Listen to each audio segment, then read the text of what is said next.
حضور نے اعلان کیا جو حج کے لیے میرے ساتھ آنا چاہے سب آ جائیں۔ یہ سن کر کے تقریباً 1,20,000 صحابہ حضور کے حج کے سفر میں ساتھی بن گئے۔ میرے آقا تشریف لائے مکہ مکرمہ، یہ حضور کا آخری حج تھا جس میں خطبۃ الوداع، حضور صلی اللہ تعالیٰ علیہ وسلم نے حجۃ الوداع کا خطبہ دیا، آخری خطبہ دیا۔ وہ آخری خطبہ آج پورے دنیا والوں کے لیے دستور ہے، ایک لا ہے، ایک ایسے قوانین سے جمع کیا ہے۔ اسی میں حضور نے عورتوں کے حقوق بیان کیے، بچوں کے، بوڑھوں کے، مزدوروں کے، غریبوں کے، پڑوسیوں کے، ہر ایک کے حقوق اس ایک خطبے میں میرے آقا نے بیان کیا۔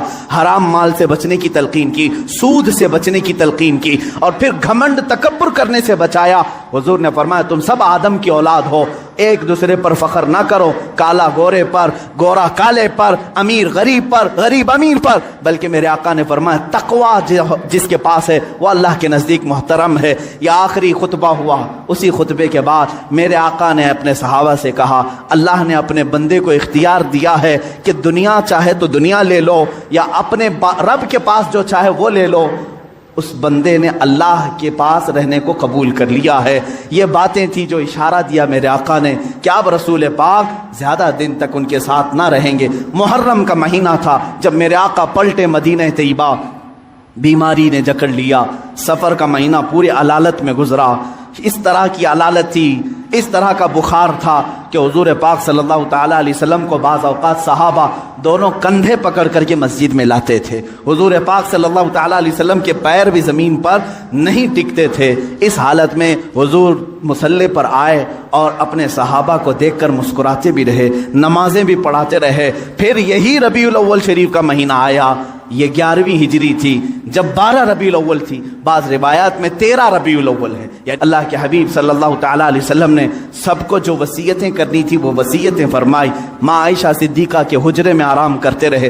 اللہ کے نبی صلی اللہ تعالیٰ علیہ وسلم کو بخار شدت کا تھا، بار بار مسواک طلب کرتے تھے یا پانی کے چھینٹے چہرے پر مارتے تھے اور پھر کہتے تھے یہ سکرات، یہ نزع کا وقت کتنا شدید ہوتا ہے، کتنا شدید ہوتا ہے۔ ماں عائشہ کہتی ہیں اچانک میں نے دیکھا دروازے پر کسی کی دستک ہو رہی ہے، میں نے کہا اللہ کے رسول آرام کر رہے ہیں۔ حضور نے فرمایا عائشہ وہ کوئی اور نہیں ملک الموت عزرائیل ہے، وہ کسی کے آنے کے لیے اجازت نہیں مانگتا، آج مجھ سے اجازت لے رہا ہے، اس کے بعد پھر کسی سے نہیں لے گا۔ ملک الموت حجرے پاک میں داخل ہوئے۔ حضور پاک صلی اللہ تعالیٰ علیہ وسلم ماں عائشہ صدیقہ کے زانوں پر سر رکھ کر آرام کر رہے ہیں۔ ملک الموت نے اجازت طلب کی، آقا حکم ہو تو آپ کی روح پاک کو میں نکالوں، اللہ کے حضور لے جاؤں، آپ کے رب اعلیٰ کے جلوں میں لے جاؤں۔ رسول پاک صلی اللہ علیہ وسلم نے اس سے پہلے جانتے ہو کیا پوچھا تھا؟ میرا دل درد کرتا ہے۔ ملک الموت سے صرف اتنا پوچھا، یہ وہ وقت ہوتا ہے نزا کا وقت جس وقت باپ اپنے بیٹے کو بھول جاتا ہے، بھائی بہنوں کو بھول جاتا ہے، بلکہ اکثر تو لوگوں کو اپنا نام تک یاد نہیں ہوتا۔ سکرات کے وقت جاؤ لوگوں کے بستروں کے پاس، ہم کلمہ پڑھاتے رہتے ہیں، کلمہ آتا نہیں، لوگ بول نہیں پاتے، یہ وہ حالت ہوتی ہے نزع کی۔ لیکن اس وقت میرے آقا صلی اللہ علیہ وسلم ملک الموت سے یوں کہتے ہیں اے اسرائیل، یہ جو نزع کا درد ہے کیا یہ درد میری امت کو بھی دیا جائے گا؟ کیا یہ سکرات کا درد میری امت کو بھی دیا جائے گا؟ ملک الموت نے کہا موت سے پہلے ہر ایک کو سکرات سے گزارا جائے گا۔ میرے آقا رو پڑے، واہ امتی ہی، واہ امتی، اے اللہ میری امت، اے اللہ میری امت، کیا وہ نزع اور سکرات کو برداشت کر پائے گی؟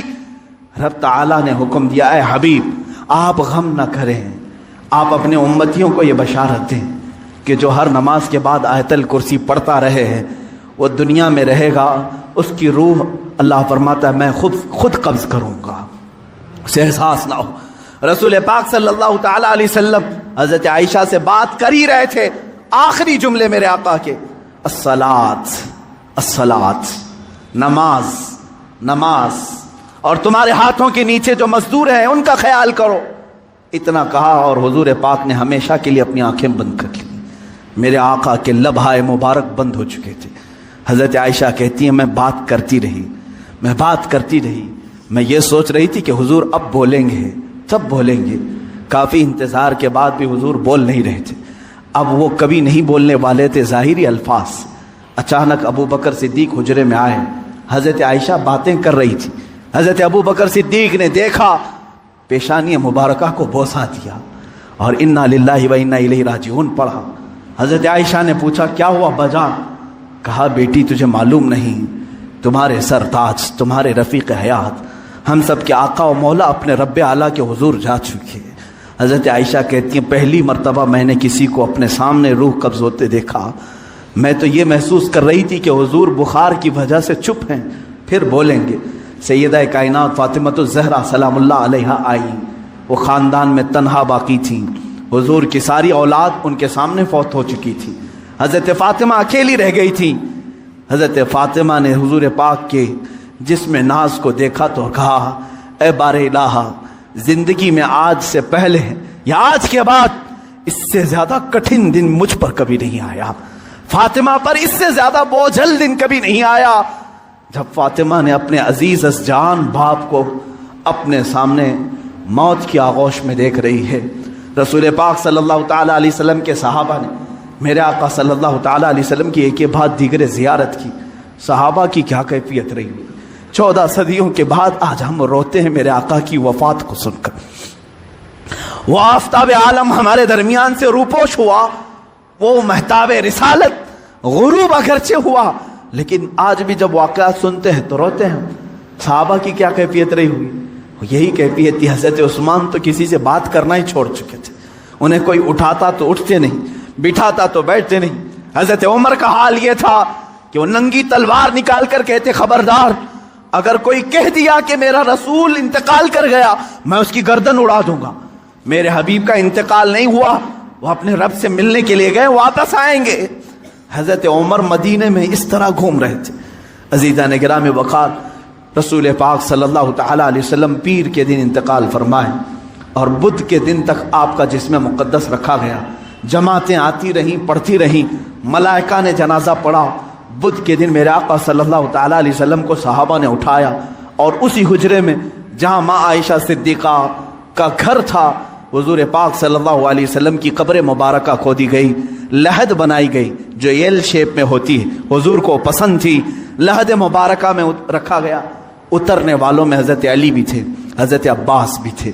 فرماتے ہیں جب قبر مبارک میں آخری مرتبہ رکھا گیا، صحابہ کا مجمع تھا، بھیڑ تھی، ایک آخری نظر اس آفتاب رسالت پر ڈال لے، لیکن اچانک لوگوں نے دیکھا قبر کی تختیاں بند کرنے سے پہلے رسول پاک کے ہونٹ ہل رہے تھے۔